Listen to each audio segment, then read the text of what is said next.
Here's some of the finalists as they pitch against each other.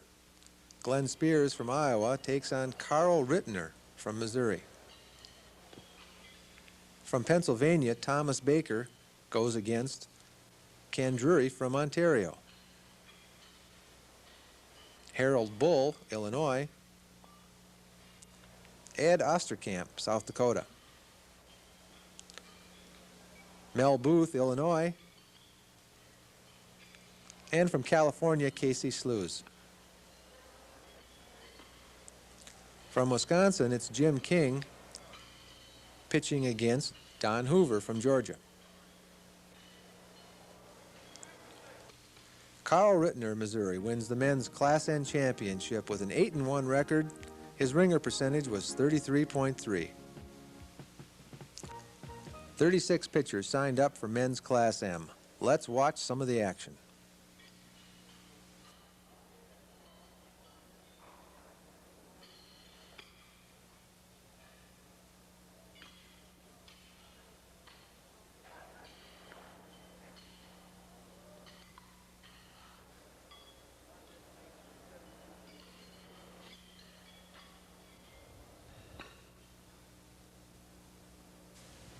Here's last year's Class S champion Terry Sternberg pitching against James Spencer from Georgia. Another Georgia pitcher, Gene Nichols, goes against Howard Cox, Kentucky. Two West Virginia pitchers, Fred McNeely and Howard Mann, go head-to-head. Rex Mills, North Carolina, goes against Howard Field from New York. Robert Albert from Florida pitches against Gary Woods from Louisiana. The men's Class M champion is Howard Cox from Kentucky. Howard won 8 out of 9 games and posted a 41.7 ringer percentage during the finals. David Edenoff from Minnesota was the only pitcher to go undefeated during the Class L prelims.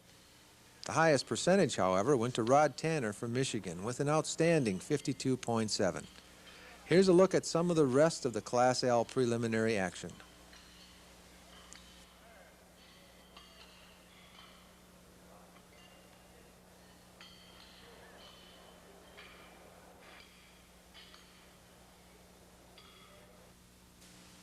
Some of the pitching we saw during the finals included Tanner pitching against Richard Kenny from New York, Gerald Sendelbach, Ohio, and James Fox from Delaware. Hutch McMahon, Minnesota, and from West Virginia, Harry Mills. Though his ringer percentage dropped to 44.7, Rod Tanner from Michigan held on to win the men's Class L championship by posting a 7-2 record. He told us how he felt winning the title. I won the tournament in great competition. I felt good. I worked real hard for it. But you never know in the competition until the very end. On the last shoe of my last game, I did not know that I had won the world tournament in my class. And how proud he was by showing us the shirt he had made. The men's Class K prelims wound up with 5 pitchers at 9-2, 4 pitchers at 8-3, and 3 other pitchers at 7-4. That was more than enough to make up the top 10 list for the finals. Here's a little of that preliminary action.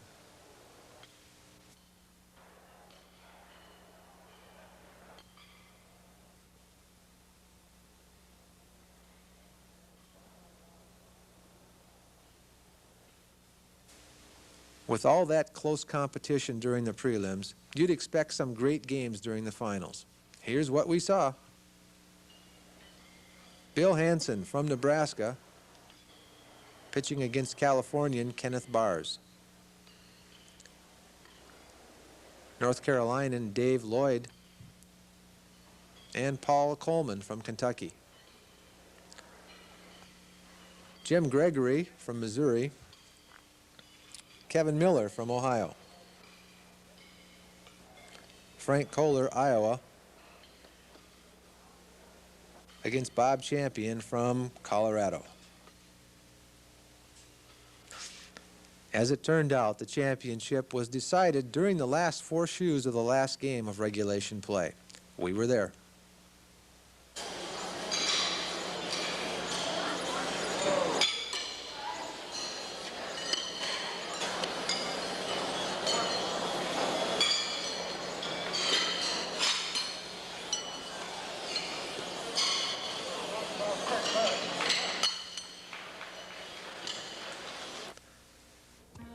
That meant that Jim Gregory from Missouri went 8-2 with a 40.3 ringer percentage to win the men's Class K championship.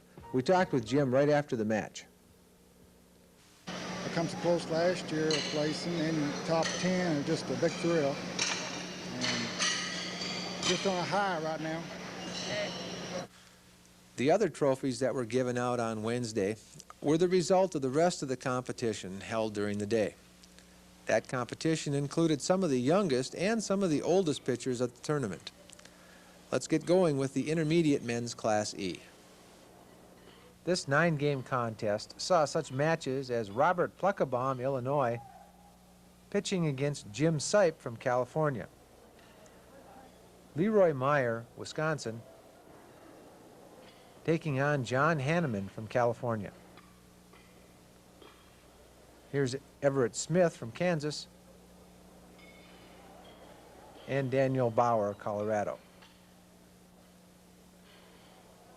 The winner, Robert Pluckebaum, Illinois. Robert won all 9 games and posted a 35.8 ringer percentage. Intermediate men's Class D action included exciting matchups like Richard Potter from Kansas and Ken Walker from Mississippi. Bill Wheeler, New York. Leonard Peterson from Nebraska. Ace Shotley from Florida. And Ronald Percy from New York. William Lawson from Massachusetts.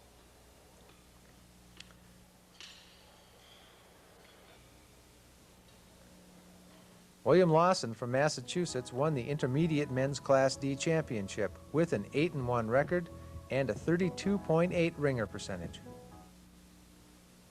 The next class we're going to look at is also the first class to require a playoff. It's Intermediate Men's Class C, and before we get to that exciting 3-way playoff, let's look at some of the game footage.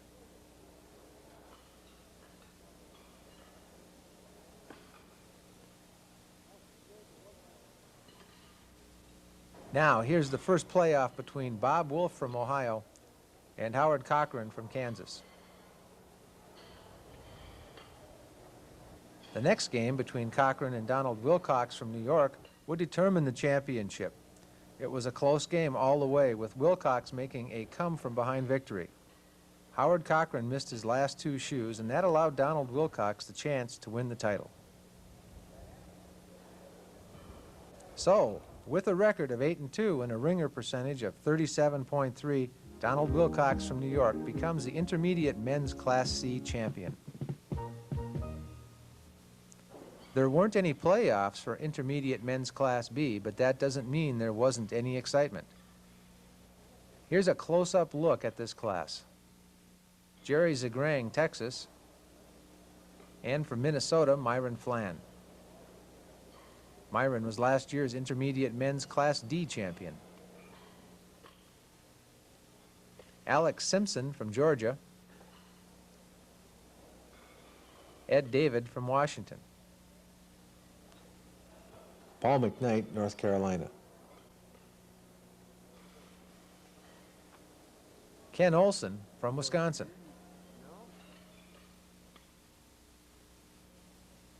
Jerry Zagrang again, this time pitching against George Thome from Ohio. And Owen Ewell from Kansas, and Charles Albert, Mississippi. The Intermediate Men's Class B winner, Myron Flan from Minnesota. Myron posted a 48.3 ringer percentage and an 8-1 record. Now we'll shift over to the Elder Men's 40-foot Class C and check out the pitching. 9 men were entered in this 9-game competition that started and ended on Wednesday, July 25th. These pitchers put up a ringer percentage that ranged from 9.7 to 31.1. Here's some of the pitching.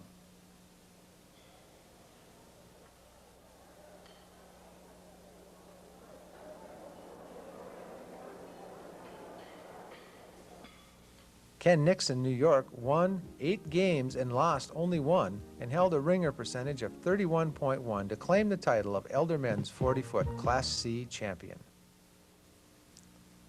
Over on courts 6 through 10, the Elder Men's 40-foot Class B contest was in full swing. The 9-man competition put up a ringer percentage that ranged from 30.6 to 46.4. Some of the earlier action included Herman Taylor from Pennsylvania and Merle Kepi from Ohio, another Ohioan, Edwin Miller, versus Bob White from Michigan. Carol Brown, Florida, Merle Kepi. In order to decide the championship, a playoff game was held between Bob White and Merle Kepi. After flipping shoes and shaking hands, Bob White pulled out to an early lead and maintained it throughout. He won the Elder Men's 40-foot Class B championship, posting a respectable 46.4 ringer percentage. We also saw the Elder Men's 30-foot Class B and Class C matchups. Let's start with Class C by taking a look at some of the games. Here's Clyde Hewitt from Maine and Oscar Hope from Michigan. Herb Burdett, Arizona. Bob Snyder, Kentucky. Bill Wendt, Illinois. And from New Mexico, Mike Cedillo. During regulation play, Arnold Carlberg from Minnesota and William Paul from Missouri played what was to be their first game.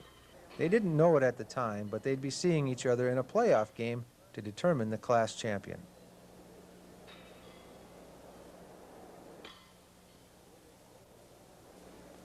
And the winner, Arnold Carlberg from Minnesota, with a 7-2 record and a 35.6 ringer percentage. Elder Men's 30-foot Class B competition saw lots of good matchups.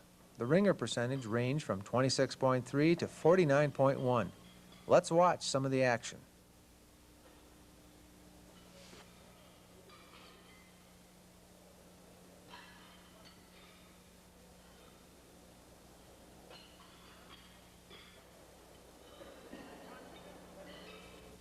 Omar Blackader, Kentucky, won all 8 of his games to take the Elder Men's 30-foot Class B championship. Wednesday also saw the first of the women's competition. The Senior Women's Class B held their 7-game contest, and here's some of the pitching. Murdsy Sanger from Florida. Tony Kucharski from Ohio.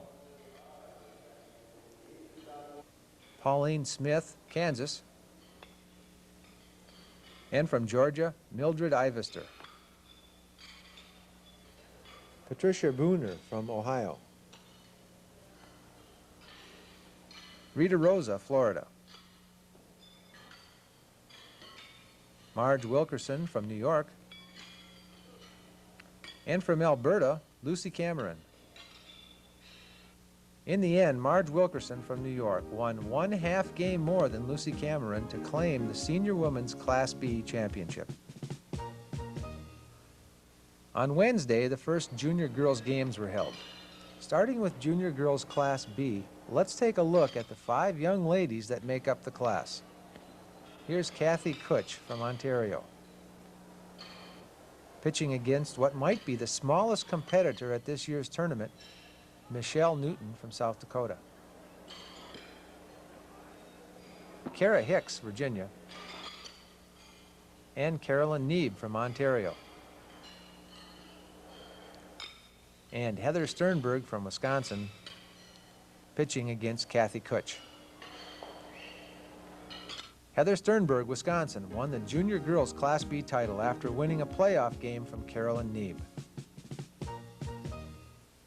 And finally, the last class in this first section of the highlights video is Junior Girls Class A. Just like the previous class, 2 Canadians were entered, only this time one of them won the title. The 8-game competition saw a ringer percentage that varied from a low of 11.6 to a high of 31.6. In the end, Christy Partridge from Ontario was crowned the champion of Junior Girls Class A. Now, just in case the way a world tournament operates is a little confusing to you, as it was to us, we've asked NHPA Secretary-Treasurer Donnie Roberts to explain exactly how a world tournament works. Many times people take a look at the World Tournament schedule and they wonder how the whole thing works and how it's put together. We try to figure out a system whereby every pitcher has an opportunity to play in a class of people who are of equal ability to them, and we also try to set it up so that each pitcher has a chance to move up into the championship preliminaries and also into the finals. When you're setting up a tournament where we have 682 men in the open men, we line them up by ringer percentage, and we start at the bottom and we take the bottom 36 and they're in the lowest class, and then the next 36 are in the next lowest class, and so on until we work our way up to the top. When we get up to the top, we try to keep around 100, 120, or whatever figure you have left after removing all the 36s, and those people are placed into the championship preliminaries. Then the men in these 36-person classes will be divided into 3 equal sections of 12. So they play 11 games over 2 days. They play 6 games one day and 5 games the next day. And from among those 36 people, we will take the top 10 into the finals of any particular class.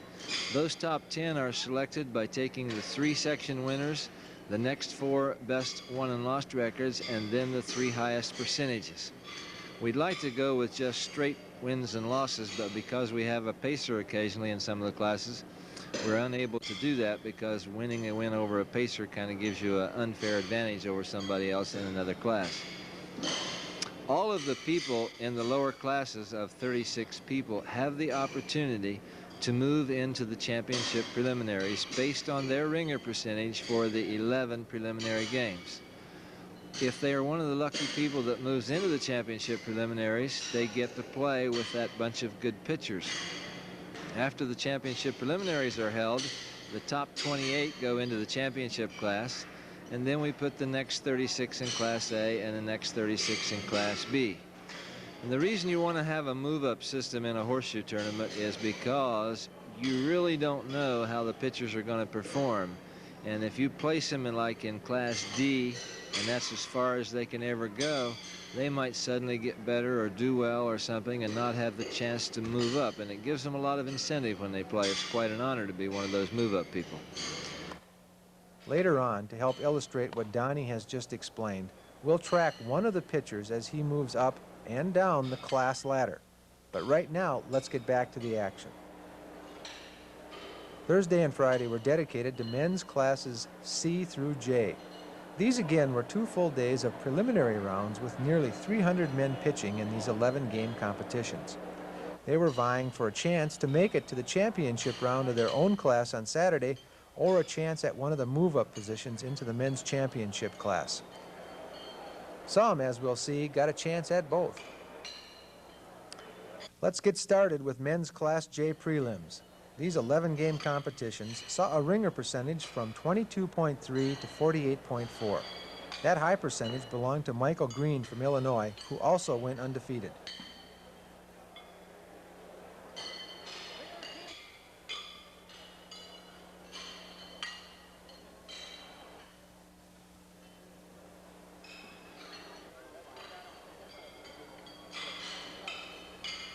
In the 9-game finals on Saturday, these were some of the matchups we witnessed. Daniel Sanders from Illinois against Melvin Cooper from Tennessee. Wayne Irwin from Georgia. Edward Evans, Illinois. Michael Green and Rudy Barassi from Michigan. Junior Brown from Georgia pitches against Cooper. Here's Sanders again against William Miskala from Connecticut.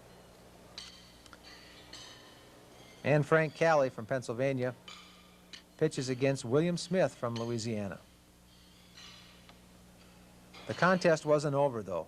A tie between Edward Evans and Michael Green forced a playoff game for these two men, who are not only both from Illinois, but from the same horseshoe club as well.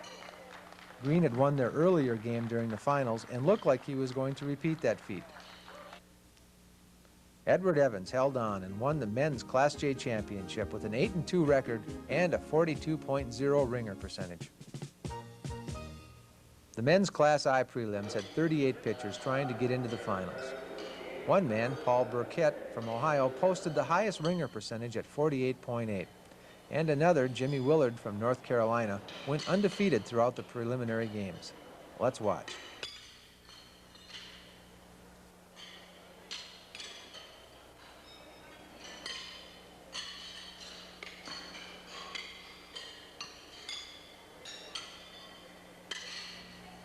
Among the finalists, we had a chance to watch John Atchley from Louisiana playing against Ronald Craven from Missouri. Paul Burkett and Ron Yitry from Wisconsin. Here's William Marvin from Ohio, Jim Henderson from Kentucky. From Missouri, it's Richard Pistoli and Jimmy Willard. And Ray Ward from Tennessee pitches against Dale Smith from Kentucky.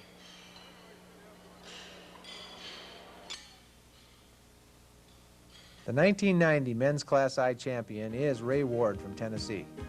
Ray won 8 out of 9 games and posted a 50% ringer percentage, the first one of our champions to hit the 50% mark. Once again, 38 people were entered in Men's Class H prelims. Their ringer percentage ran from 22.5 up to 53.5. Lou Kolpitz from Kentucky posted the best one-loss record at 10-2. Here's some of the rest of the action.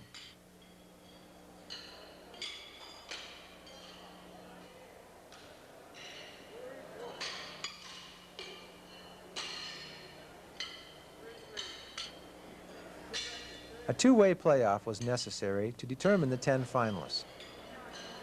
Earl Knoll from Ohio first played Lyle Weidrich from New York.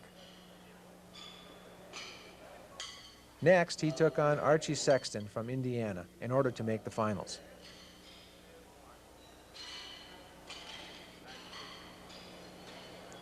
During the finals, we watched these matchups. Ronald Bowerman from New York.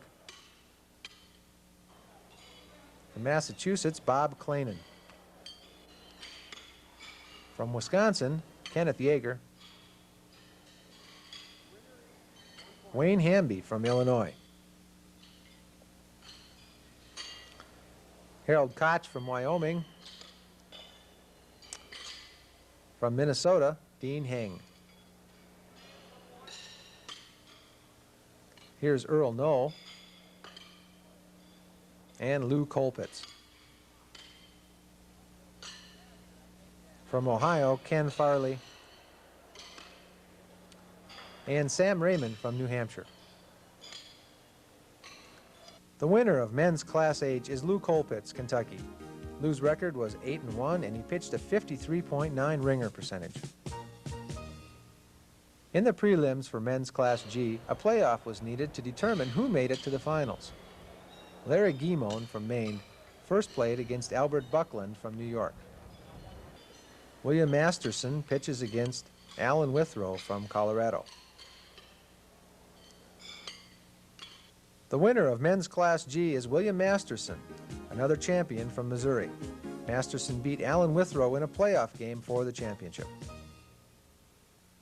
Earlier in this videotape, we mentioned that we were going to track the progress of a pitcher that had worked his way up the class ladder and into the men's championship class prelims.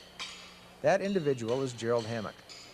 While we just saw that he did not win the Class D title, he did post a high enough ringer percentage in the prelims, 63.8, to qualify. He has moved up to the men's championship preliminary class and will keep track of his progress. Men's Class C prelims were next with 38 participants. Well over half of these pitchers had a ringer percentage over 50%. Here's some of those ringer makers.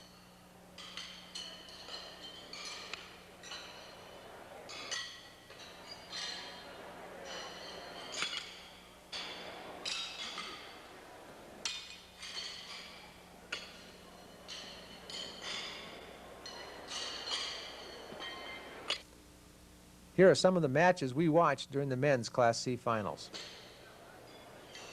Calvin Monsinger from North Carolina pitches against Joseph Cochran from West Virginia. Ed Domi, Massachusetts, and Brian Rapinski from Wisconsin. From Texas, Roger Vogel and Norman Maldi from Wisconsin. Ricky Bullock, North Carolina, and Robert Hayes from New York. And these two pitchers from Tennessee, Stan Smith, O.D. LeBeau. Brian Rapinski and Ricky Bullock wound up in a 7-2 tie.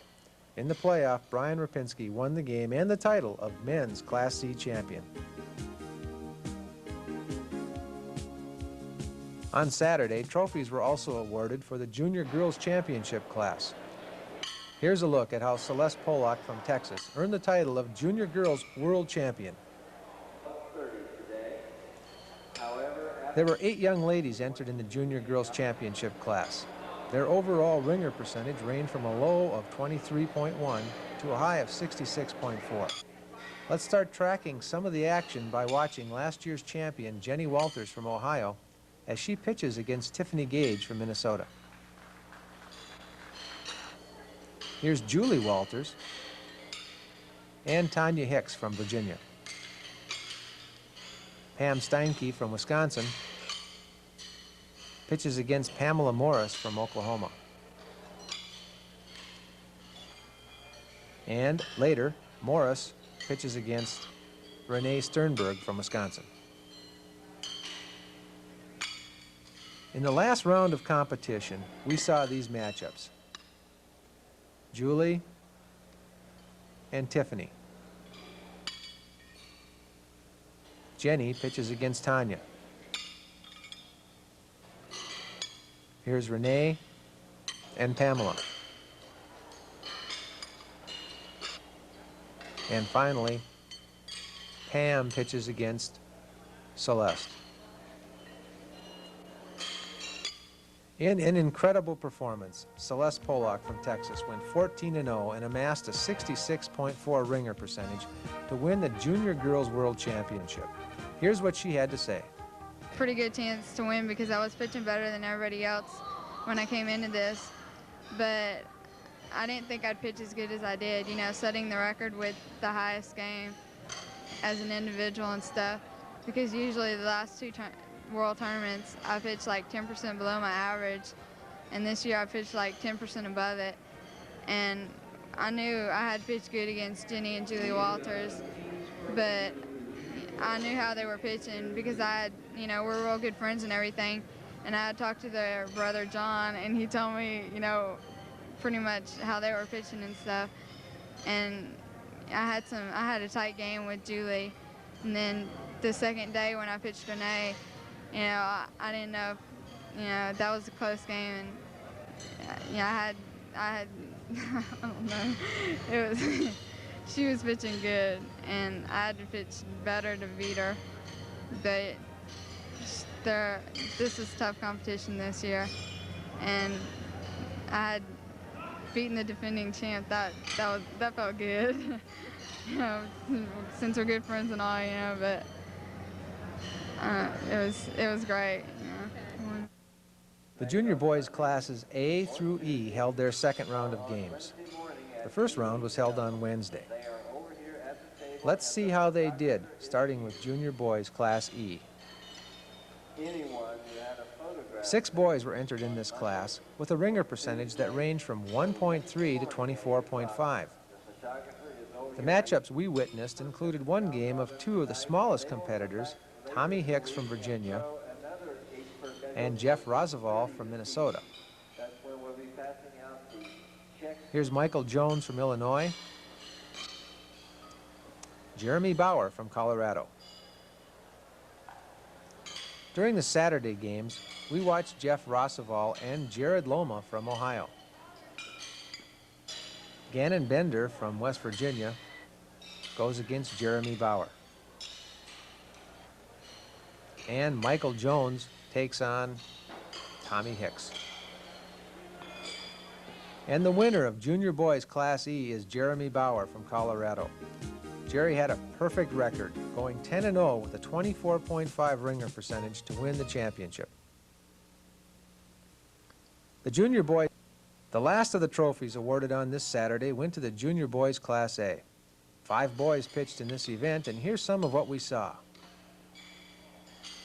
Danny Jameson from Nebraska and Lionel McMahon from Minnesota. Kenneth Yeager from Wisconsin pitching against a pacer.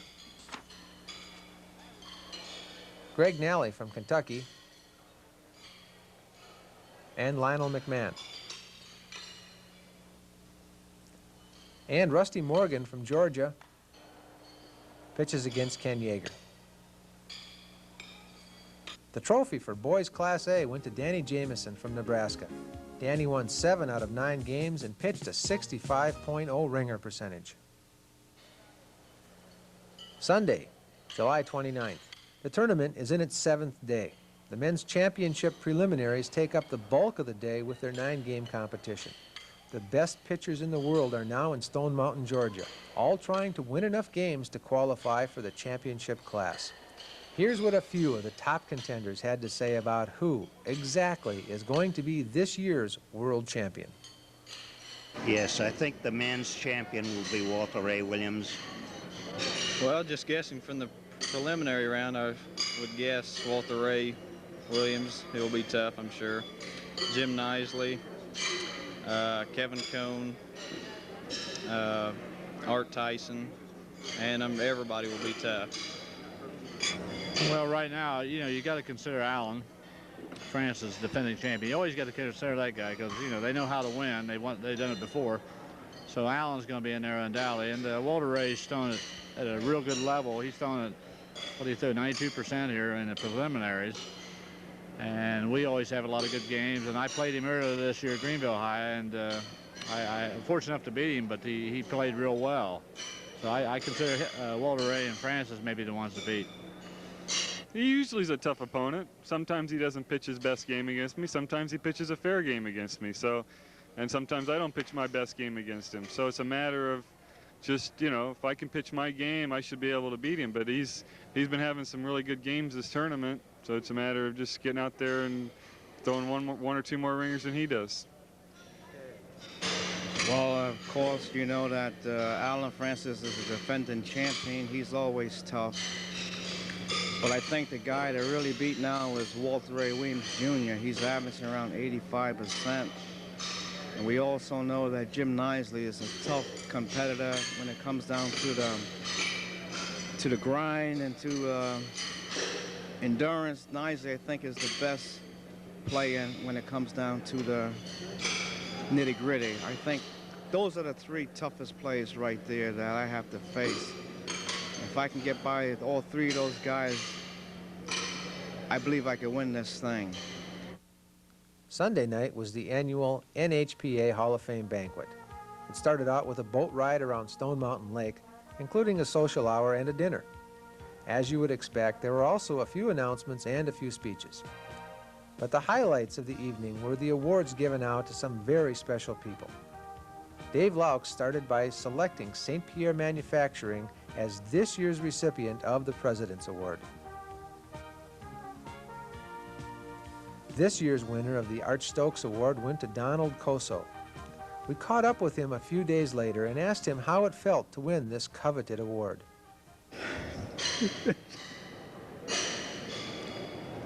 It means everything.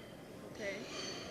wonderful. I never did think that I'd really come that high, but I'm really proud and thankful. 4 people were inducted into the Hall of Fame: Mame Francisco, L.D. Long, Merlin Potts, and Debbie Michaud. A few days later, we caught up with Merlin and Debbie and asked them what the award meant to them. Well, it's a great thrill to me. I've been around this game a long time, and I sure enjoy having been inducted in the Hall of Fame. I haven't been quite at the top level that some of those have, but I've been there quite steady. I've been to 23 world tournaments, and in 22 of them I have made the championship group. Being inducted into the Hall of Fame was a dream of mine for many years, and I finally realized it was a thrill. On Monday, July 30th, the annual NH. The ringer percentage for women's Class D ranged from 41.8 to 58.6. 12 women competed for the title. Here are some of the pitchers. Elise Atchley from Louisiana pitches against Maxine Mann from West Virginia. From Michigan, it's Margot Cohn going against Hazel Fleshman from Maryland. Here's Amy Brown from Ohio pitching against Nellie Fleming from Illinois. And here's Joyce Carvalho from Mississippi. Amy Brown from Ohio is the women's Class D champion. Amy only lost 1/2 game in order to win the championship. She posted a ringer percentage of 58.6. Here are the 12 women that made up women's Class C. Lorraine Sternberg from Wisconsin pitches against Robbie Fowler from Mississippi. From West Virginia, it's Barbara Setliff and Pam Henderson from Missouri. Martha Dunn from California pitches against Barbara Goff from Oklahoma. Ursula Horner from Mississippi competes against Rebecca Brown from North Carolina. Barbara Elliott, Kentucky, and Charlotte Regals from New York. And Tracy Hastings from New York goes against Betty Dunlap from Ohio. Rebecca Brown, North Carolina, won the women's Class C championship. Rebecca had a 9-2 record and a ringer percentage of 57.7. The 12 women entered in women's Class B all posted a ringer percentage above 50%, with the highest going to Edie Holland from Minnesota at 72.9. Here's a look at women's Class B. Carolyn Webb from California playing another Californian, Paige Pennington. Mary Ryan from Massachusetts goes against Jean Myers from Ohio. Here's Jeannie Mans from Ohio and Carolyn Webb. Mary Kramer from Texas and Paige Pennington. From Wisconsin, it's Edie McKinney pitching against Linda Barris from Mississippi. Here's Edie Holland and Mary Summer from Indiana. And the winner of women's Class B is Edie Holland from Minnesota. Edie won a playoff game against Mary Kramer to win the title. She posted a 10-2 record and an outstanding ringer percentage of 72.9. Monday and Tuesday were also the days that the Junior Boys Championship class held their games. While this is usually the site of good, strong competition, we wonder how many people would have predicted just how good these matches were going to be. The first round started Monday night, and here are the 12 boys entered in the championship class. Warren Venn from Kansas is shown here going against Ronnie Meredith. The Heron brothers from Minnesota, Chris and Vance, The three Ohio pitchers, Doug Moon and the Walters brothers, John and Jim. Jim is last year's champion. Lenwood Connor Jr. from Virginia. Here's Jeff Putinen from Michigan. Danny Jameson from Nebraska.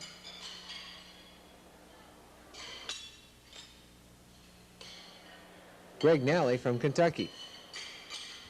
And from Wisconsin, Mark Malfi.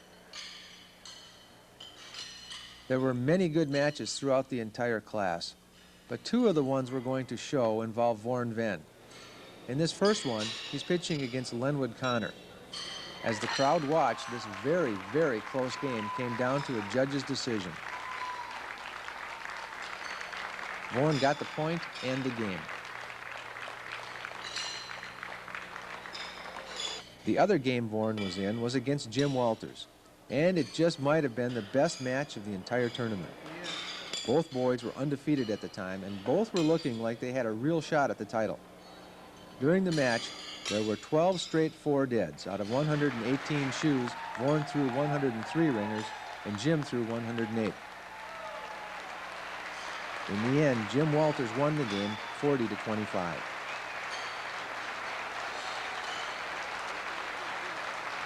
In a match against his brother John, Jim threw 56 ringers out of 60 for a 93.3 ringer percentage.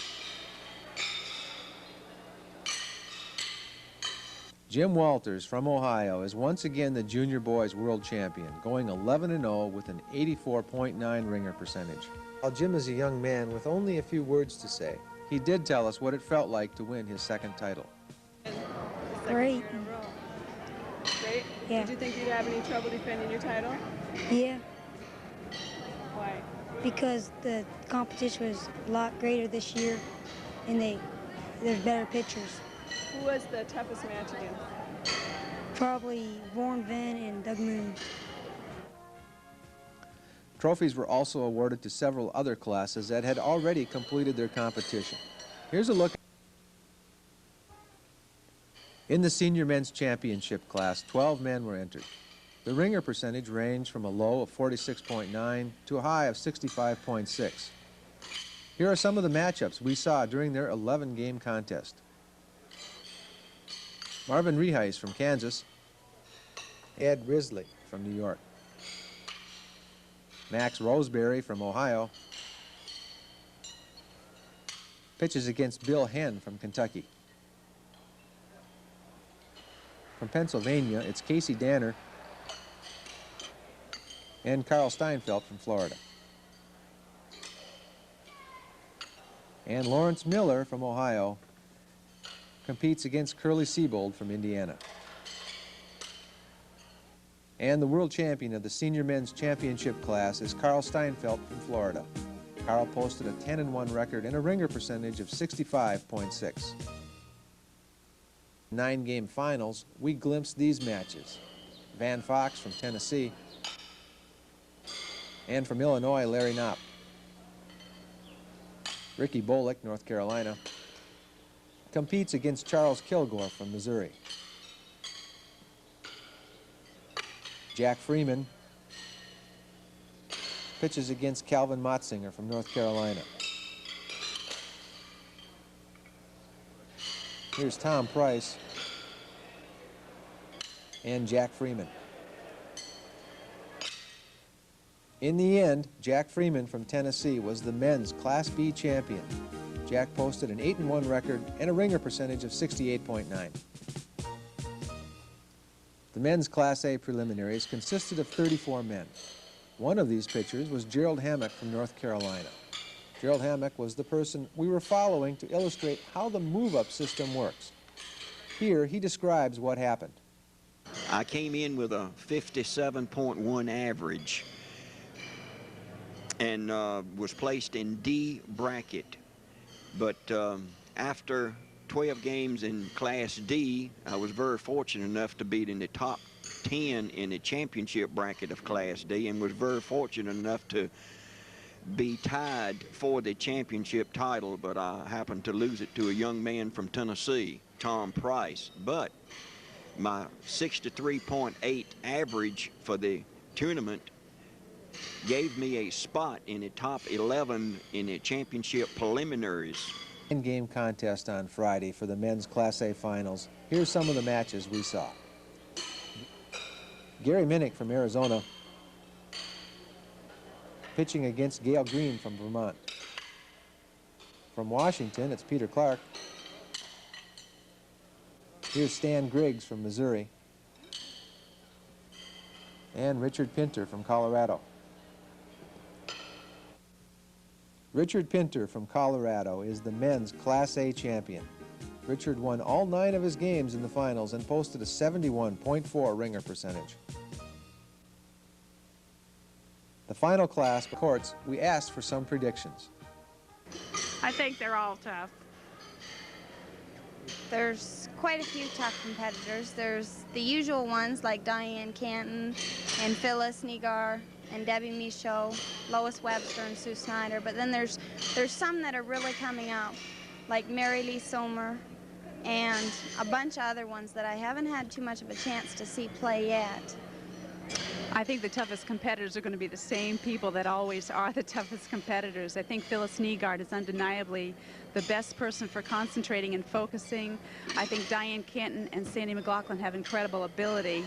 And then there are always the others that just can come through and pitch those great games. So those top 3 I really see as the biggest threats. Well, today isn't the day to worry about who you're going to beat. Of course, naturally. Today is the day that you worry about your own ringers and how many you can make and to make it into the championship group. But as far as like who to beat, honestly, it could be one of 5 or 6 people. I really honestly don't know. There are quite a few gals out there that are capable of beating every one of us. So it's really hard to say one way or another. Oh, it's hard to say this year. There's Sandy McLaughlin's really good, and Phyllis Niegaard. Vicki Winston's up there, and Debbie Michaud. There's a lot of them that are right up there this year, and anybody could take it. C'est bien embêtant parce qu'on est toutes égales, on est toutes des bonnes joueuses pareilles. I believe Diane Canton, Phyllis Niegaard, Debbie Michaud, Vicki Winston, and then there's a few that's up and coming in the class that I think will surprise a lot of people this year. And now, here's the highlights of the women's championship class, from the prelims, through the finals, and into that exciting last game. Just 16 women remained. Their ringer percentage ranged from 63.0 to 83.1. Some of the matchups we videotaped included Edie Holland from Minnesota going against Mary Summer from Indiana. Kathy Carter from Iowa pitches against Lois Webster. Here's Sandy McLaughlin and Debbie Michaud. Diane Canton faces Opal Reno. Here's Terry Powell in a come-from-behind victory over Linda Frederick. Vicki Winston takes on Debbie Michaud. From Indiana, it's Bonnie Siebold pitching against Fran Carnahan from Pennsylvania. Kathy Carter and Phyllis Niegaard were deadlocked at 39-39 before Phyllis pulled out a victory. And later, Phyllis playing Diane Canton in a very close match that held to a 38-38 tie. Uncharacteristically, Phyllis missed 2 shoes and Diane seized the opportunity to win the match.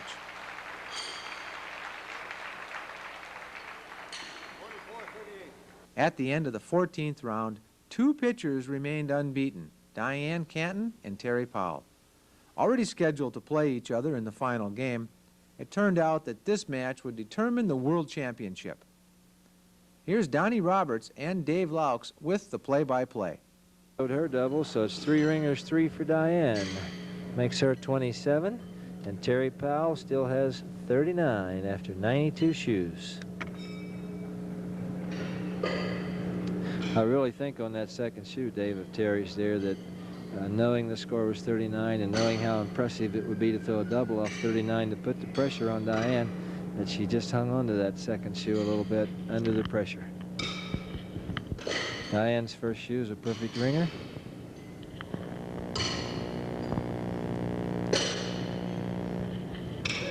And she missed her second one to the left. Now, there's an old rule in these horseshoe games, Dave, and that is that if you have a chance to go out, you don't ever miss it, because if you do, you're going to be sorry. So let's see if Terry can take advantage. This next shoe can win her the 1990 World Championship if it's a ringer. Let's see what she does. It is a ringer. So, ladies and gentlemen, Terry Powell just got 3 ringers 3. You can hear the crowd reaction in the back. It was obviously a very popular victory. So Terry Powell is the 1990 Women's World Championship here in Stone Mountain, Georgia, with a 42-27 victory over Diane Canton. Very pleased and happy. I've been struggling for the last 4 or 5 years, and I didn't know if I had it in me to still do it. When I was playing Phyllis Nygaard the last game before I played Diane, I knew I had to beat her to come into the playoff, because I didn't want to come in with a loss, because that would give Diane confidence. When I got behind, I thought, well, if I can't win, I want to put on a good show. I wanted to get my percentage up. And then when I caught up, I thought, well, I got this far, I might as well go for it. And then I sort of really bared down, concentrated a little bit harder. Well, I finally thought maybe I might have a chance. When I hit 39, all I needed was a point. I thought surely she'll have to miss sometime or another. And so, Terry Powell from Illinois is the 1990 Women's World Champion. She posted a record of 15-0 and a ringer percentage of 83.1. Final games, these are some of the matchups we watched. Eldon Sarbaugh gives Alan Francis his second loss. Here, Glenn Burris defeats Lenwood Connor from Virginia. John Kapnis from Massachusetts pitches against Philip Fleshman. And later, Fleshman pitches against Walter Ray. Here's Eldon Sarbaugh giving Jim Knisely his first loss of the tournament.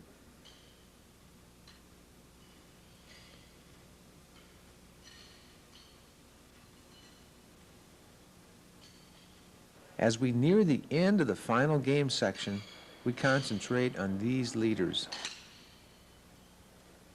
Kevin Cohn wins a close one from Art Tyson.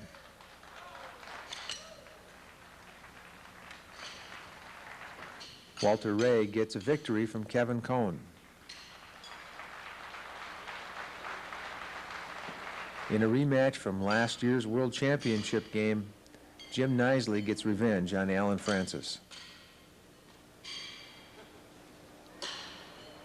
Walter Ray picks up a win from Alan Francis. Jim Knisely chalks up a victory over Kevin Cohn. And in a very, very close game, Alan Francis's shoe is just close enough to give him the win over Kevin Cohn.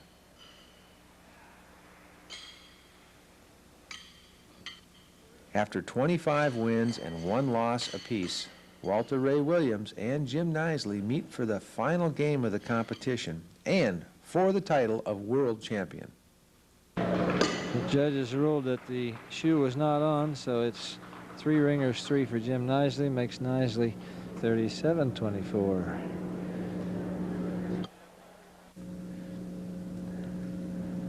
Jim Knisely's first shoe is a ringer.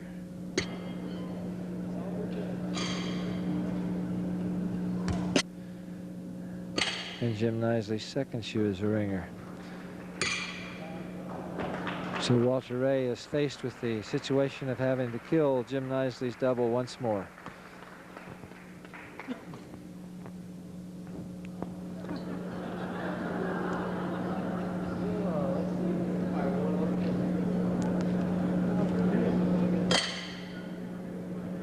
Don't know where Walter Ray's first shoe is. It looks like it missed to the right. It's very, very close. And he missed his second.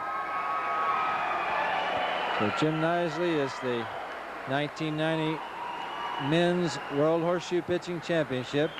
He has defeated Walter Ray Williams 43-24.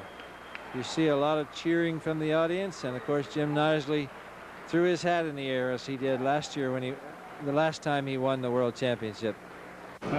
Real good. This is a sweet number 3.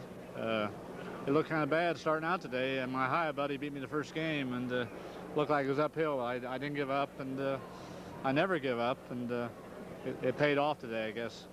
I thought I felt real good, and thought you know, I was in the best position. And the first game, about the first 8 shoes I threw, 7 come off, and I thought this is going to be a rough, long day. And next thing I know, I'm behind about 24-0, and I come back in that game and didn't win the game, but I got my confidence back, and I pitched real good the rest of the way.